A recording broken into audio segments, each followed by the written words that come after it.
You can all quote to Hebrews 11:1 by this time, I believe. In all the different translations, Amplified is good, talking about the title deed. But Hebrews chapter 11 verse 1 says, now faith is the substance of things hoped for, the evidence of things not seen. Kobus van Rensburg translation, faith brings the unseen into the seen.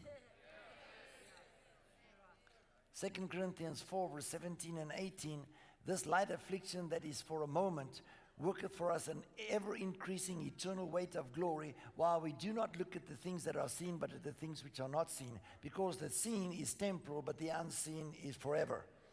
Okay? So we got to look into the invisible by the presence and the Spirit of God to draw into the reality the things that we so need. So faith is a substance. Everybody say faith is a substance. Now 1 Corinthians chapter 15 says the following. There are different bodies. Bodies terrestrial, bodies celestial. Have you ever heard it? There are different bodies. Okay? There are bodies of angels and there are bodies of men. Angels don't come. Angels appear. Okay? So Jesus didn't come to the disciples after the resurrection. He appeared. And when Jesus appeared, he said, touch me, for a spirit has not flesh and bone. And then bam, gone is he. How would flesh just disappear?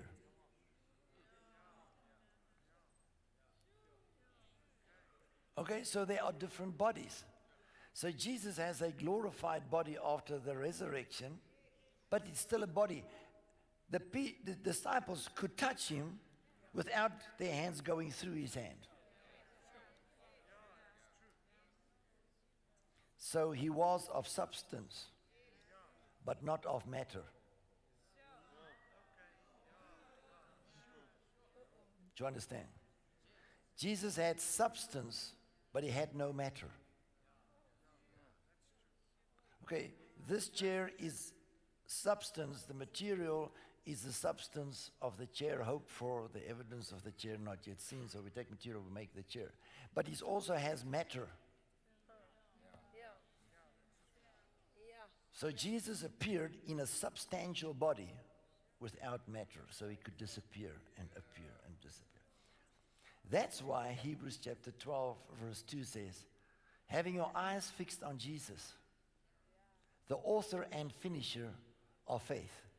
Okay, so if he's the author, he started our faith, he will finish our faith. He is of substance but not of matter. That's why Paul says, although we knew Christ after the flesh, we do not know him now after the flesh. Okay, but yet he said, I am flesh. So it's a different flesh. The Word became flesh of substance and matter. Then he was resurrected from the dead and he became substance without matter.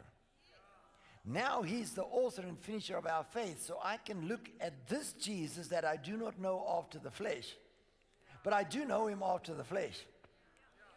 I can look at him and I can get the substance of things hoped for, knowing the realm where he dwells.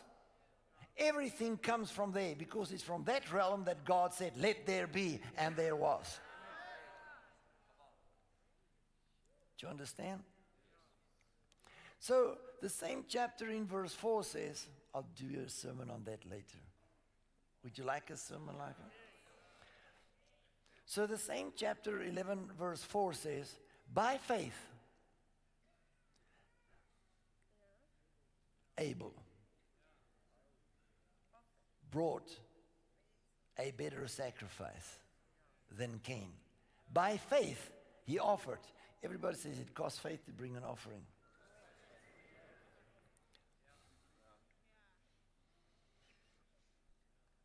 So faith is an invisible force that can work with substance that are without matter, bringing the invisible into the visible and make it matter. You got that? For those who know, about 10, 12 years ago, God gave me this revelation. And I believe many people got it after that.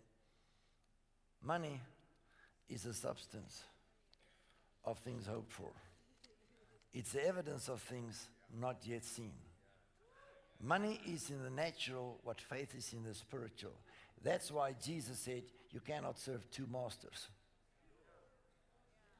Because both are forces. Faith can only be used, and so money. You can't eat money, you can't drink money, you can't make clothes of money, you can't sleep under money, you can't ride money, you can't fly with money. So money is the substance of things hoped for. Money is the evidence of things not yet seen. I also want one of these double translated Bibles. They are 300 rand. So I looked in the bookshop and I said, oh, I'd love a Bible like that. And I looked, 300 rand.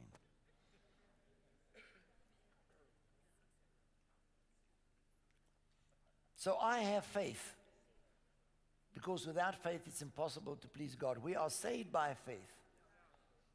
By grace through faith. It's not of ourselves, it's a gift of God.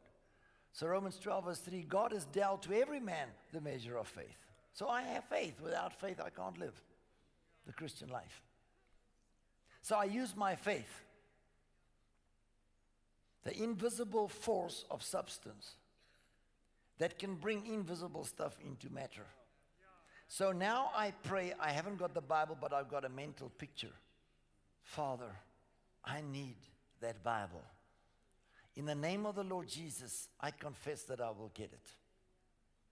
So I take a visible force. Okay? And I sow it somewhere, and whatever I sow, I'll get a harvest of. So I'm in church and I say, I now sow for that Bible. Because a farmer sows with a purpose. Oh no, brother, you just give. No, that's the difference between giving and sowing. So I sow. I have 10 rand with me. That's all I have. But I want the Bible, so I'm sowing 10 rand. And I call my harvest as that Amplified Bible. Now somebody comes later and passes me 300 rand. So this is the substance of the Bible hoped for. This is the evidence of the Bible not yet in my possession. Now I go to the bookshop and I exchange money and I got my Bible. And that's how faith operates. I always got to have faith for the next thing. I can't use yesterday's faith for today's thing. Faith is just an exchange rate in the spiritual realm. So that's why the righteous shall live by faith.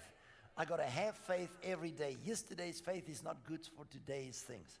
Okay? So yesterday's money is spent. Now it's in the hand of somebody else. I don't know if I'll ever get that money again. But that money will work tomorrow as good as it worked today. It'll work a year from now as good as it was working today. So faith is always in operation. Is that good?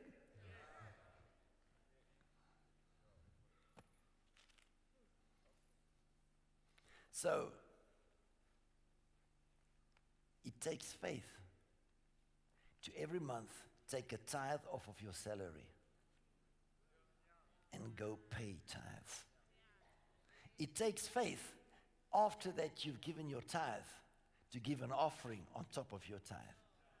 Then during the months it costs greater faith to bring an offering and sow seed after I've paid my tithe, gave my offering, gave my first fruits, and then I sow. So I pay my tithes, it's my Christian duty.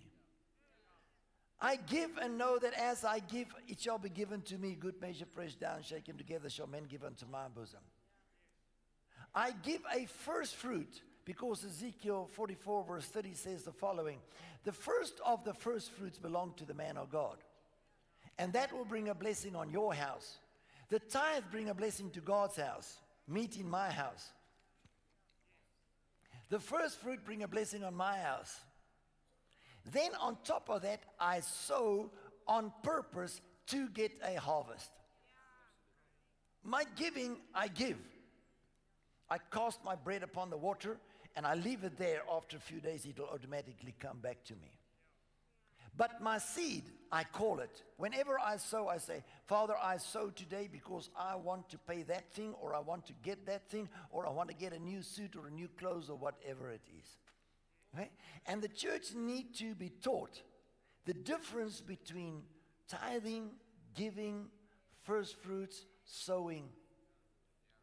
Is that good?